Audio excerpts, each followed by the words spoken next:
1973, une action concertée a été entreprise pour pouvoir établir un seul gouvernement mondial, un seul système monétaire mondial et une seule religion mondiale sous l'égide de Lucifer.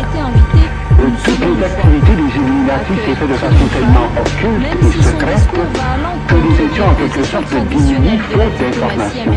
Mais Jésus nous dit, c'est la vérité qui vous rendra libre. Dans le cadre d'un véritable dans l'école pour tuer les enfants. Mais Monsieur Lefebvre a besoin de parler, il a besoin d'écrire quelque chose, d'expulser peut-être sa compassion, mais rien n'oblige les gens à dire n'importe quoi. Et Monsieur Frédéric Lefebvre, vous demandez pardon à tout le monde, j'ai envie de vous ôter un poids de la conscience. Il me semble que vous n'êtes pas ministre de l'Intérieur pour vous assurer qu'il y ait des flics devant toutes les écoles communautaires et aussi peut-être devant les écoles laïques, ne sait-on jamais. Et monsieur, je ne crois pas que vous soyez responsable non plus des gens, du fait que des gens aient dans leur mémoire la douleur de la Shoah. Il me semble que vous n'étiez pas né, vous y étiez pas. Pourquoi vous excusez? Pardon.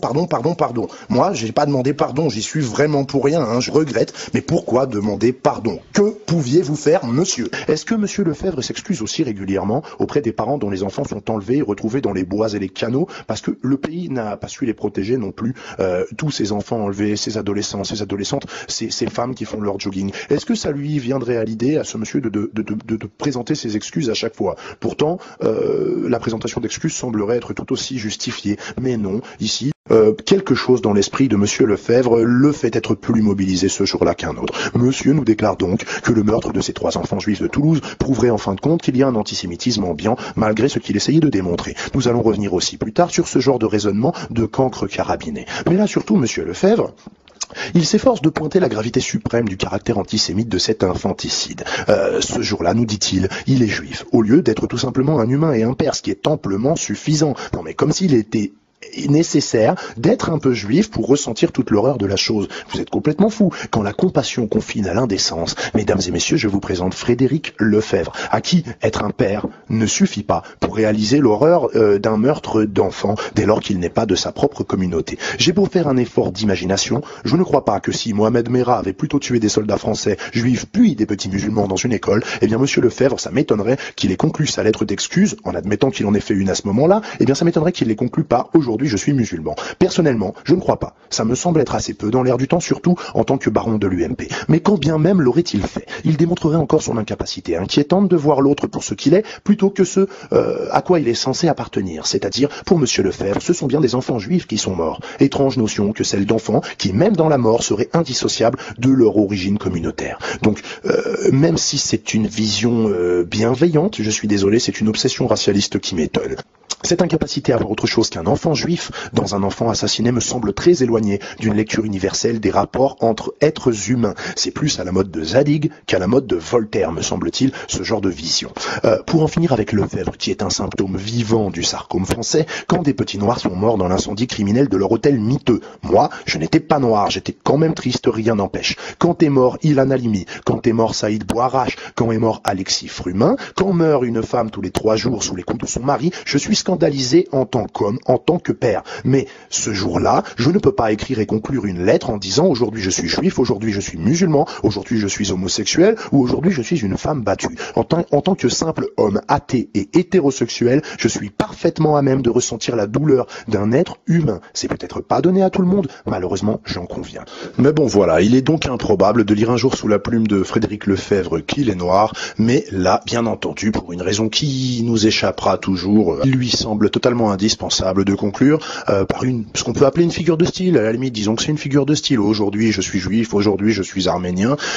Ça mange pas de pain, ça fait toujours plaisir, mais c'est pas tellement intelligent de dire cela, pour toutes les raisons que j'ai déjà évoquées. Donc, c'est l'un des points de cette vidéo. J'ai pu lire de nombreux commentaires absurdes à ce propos. J'ai entendu des déclarations d'une débilité navrante. Alors c'est vrai, certains observateurs déclarent être choqués par cet acte antisémite et en oublient l'essentiel, l'acte d'infanticide, dont, si on estime qu'il peut peut-être aggravée par la circonstance de la xénophobie, eh bien, on est forcé de constater qu'on est en train de bâtir une échelle des valeurs dans l'horreur, qui indiquerait que même quand on parle de tuer des enfants, il y a des cas où c'est plus grave que d'autres. Donc, je veux bien que vous disiez cela, mais si vous dites cela, convenez que vous dites aussi qu'il y ait des cas où un infanticide peut être moins grave que dans un autre cas. Donc, c'est totalement débile et c'est bien la preuve que les gens débranchent leur cerveau. Un exemple pour sortir un tout petit peu de cela, un exemple numérique consternant. Bon, Dieudonné, l'humoriste, sortait un film qui, à mon avis, si j'ai bien compris, était largement prévu avant cette tuerie, puisqu'il est sorti le lendemain. Le choix de la date est peut-être un peu cru,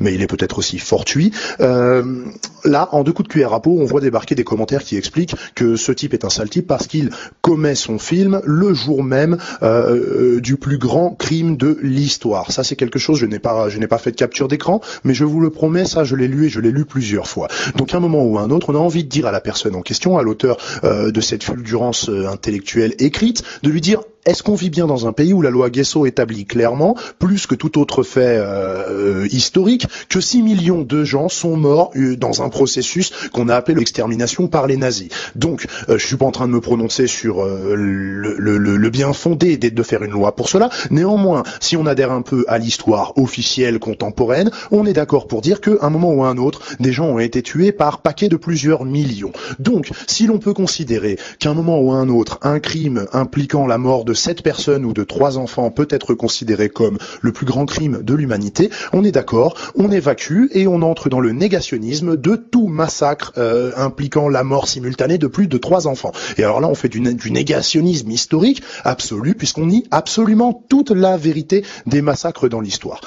Mais on va voir ensemble qu'il y a des séquences médiatiques où soit l'émotion, soit les mauvaises intentions permettent en fait une suspension momentanée de la loi Guesso qui permet de faire du négationnisme de la Shoah afin de démontrer que les musulmans sont les plus grands tueurs de juifs de l'histoire. C'est ce que nous allons voir avec tonton Golnadel, le président du CRIF, le miraculeux monsieur Golnadel, qui repousse les limites. Enfin bon, là vous voyez, on est quand même d'accord. Quand on a affaire à des gens qui nous expliquent que 3 enfants tués simultanément constituent le plus grand massacre, le plus grand crime de l'humanité ou de l'histoire, on est vraiment en phase de négationnisme. Donc a priori le négationnisme n'est pas tout à fait interdit en France.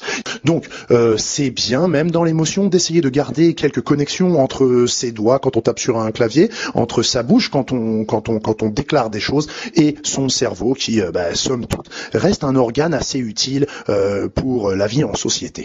Alors en l'occurrence, je vais pas tourner autour du pot, je sais bien que par contre le tapage médiatique, les génuflexions répétées des médias devant Golnadel, eux, sont une des conséquences du fait que bien pour certaines personnes tuer un enfant juif c'est plus grave que de tuer un enfant. Donc bien entendu ils sont peu nombreux à vouloir diffuser cette idée puisqu'elle est totalement absurde, mais j'ai peur que de plus en plus de personnes soient inconsciemment contaminées par ce réflexe de considérer qu'effectivement il y a quelque chose de pire que de tuer un enfant, c'est de tuer un enfant juif. Parce que, bien entendu, tuer un enfant par xénophobie pure aurait, je le dis, généré un sentiment d'horreur, mais je ne crois pas que les pays comme les États-Unis ou Israël se seraient manifestés pour la tuerie de petits noirs, par exemple. Donc, il y a bien des gens qui s'imaginent qu'un infanticide antisémite est plus grave qu'un infanticide banal. Prenons un triste exemple, malheureusement, très banal. De nombreux enfants disparaissent chaque année en France et laissent derrière eux une famille détruite et condamnée à une tristesse éternelle inconcevable pour moi. Est-ce qu'on doit considérer qu'ils ont un peu de chance dans leur malheur? Est-ce que c'est prudent de venir leur expliquer cette nuance philosophique subtile et hautement contestable qui veut qu'un enfant qui ne serait assassiné que par la banale folie d'un pédophile serait un peu moins mort que celui que l'on tue parce qu'il est arabe ou juif? Est-ce qu'il nous manquerait moins dans un cas que dans l'autre si nous avions la tristesse de devoir être le parent d'un enfant qui a disparu d'une façon ou d'une autre? Eh bien non, ça n'a strictement aucun sens et je pense que personne dont le cerveau n'est pas rempli de métastases quasiment mortelles ne peut prétendre qu'un enfant trouvera un peu de réconfort dans l'idée abstraite que son calvaire n'est absolument pas en rapport avec son appartenance communautaire. Tout ça, ça a aucun sens. Donc l'appartenance communautaire décrétée pour ces enfants n'est en rien dans ma compassion et ne devrait être en rien dans la compassion de qui que ce soit sur la planète. Je suis un père et je le dis, pauvres petits enfants de Toulouse. Vous voyez, les gens qui ont perdu des enfants, j'en suis sûr, ont dans leur douleur la dignité quand ils sont confrontés à cette abomination qui leur interdit interdit de se comparer les uns aux autres et d'essayer de minimiser la souffrance des autres en raison d'un contexte particulier ou de circonvolutions argumentaires qui permettraient de dire que leur cas est plus grave qu'un autre. Bien entendu, d'autres mal intentionnés, bien assis sur les plateaux de télé, des gens qui ont la chance de ne pas avoir perdu d'enfants, se chargeront bien entendu de mettre en compétition les petits suppliciés donc que nous pleurons ou que nous oublions parfois de pleurer. Donc, l'appartenance communautaire décrétée de ces enfants